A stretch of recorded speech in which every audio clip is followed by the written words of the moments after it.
سڵاوتان لەبێ چەند زانیاریی تایبەتان سەبارەت بە فڕۆکەیەکی تایبەتی سەرۆکایەتی ئەمریکا پێدەدەم کە شەوی سێشەمە یاخود درەنگانی شەوی سێشەمە جوڵەی پێکراوە و بە پێی وتەی چاودێرانی سیاسی جوڵە پێکردنی تایبەتە بەو بارگرژیانەی کە لە ڕۆژهەڵاتی ناوەڕاستدا ئێستا دەگوزارێت. ئەویش فڕۆکەی E4B نایتوۆچە.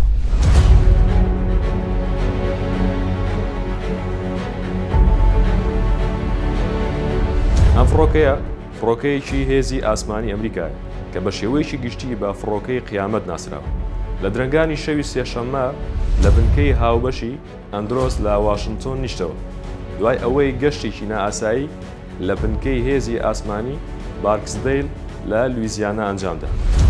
ئەم گەشتە سەوباسی زۆری بە دوای خۆی داهێنا بەهۆی ڕۆڵی ئەو فڕۆکەیەوە چونکە بەڕەسمی وەک ناوەندی نیشتیمانی NAOC ئۆپراسیۆنە ئاسمانیەکان دەستنیشان کراوە و بۆ ئەوە دروستکراوە کە وەک بنکەیەکی فەرماندەی گەڕۆک بۆ سەرۆک و بەرپرسانی باڵای سەربازی ئەمریکا لە ئەگەری جەنگی ئەتۆمی یاخود ڕووداوی کارەساتباری دیکەدا خزمەت بکات.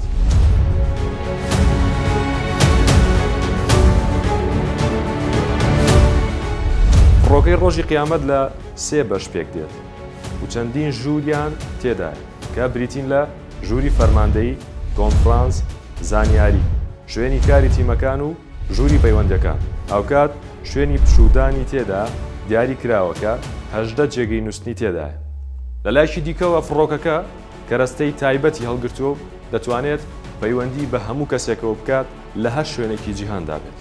ئەوکات پاڵپشتی استراتیژیەکان دەکات لە کاتی فڕیندا و لە ڕێگەی مانگی دەستکردیشەوە پاڵپشتی دەکرێت. ئەم فڕۆکەیە تەنها لە پێشهاتە نەخوازراوەکاندا دەخرێتە ئەرکەوە و لە دیارترین پێشهاتیشدا کە بەکارهێنراوە 11 ئەیلولی ساڵی 2001 کە بە 11 سێپتەمبەریش ناسراوە. ئەم فڕۆکەیە بە شێوەیەک دیزاین کراوە کە بەرگەی پەستانی کارۆمەگناتیسی و تەنانەت تەقینەوەی ئەتۆمی بگرێت. هەرچەندە تاوەکو ئێستا هۆکاری ڕسمی جێگیرکردنەکەی لە واشنگتۆن پشتڕاست نەکراوەتەوە، بەڵام ڕۆژنامەی دەیلی مەیلی ئاماژە بەوە دەکات هۆکارەکەی بۆ گرژی و ئاڵۆزیەکانی ڕۆژهەڵاتی ناوەڕاست دەگەڕێتەوە و پەیوەستە بە زیادکردنی ئاسایشی سەرۆکی ئەمریکا.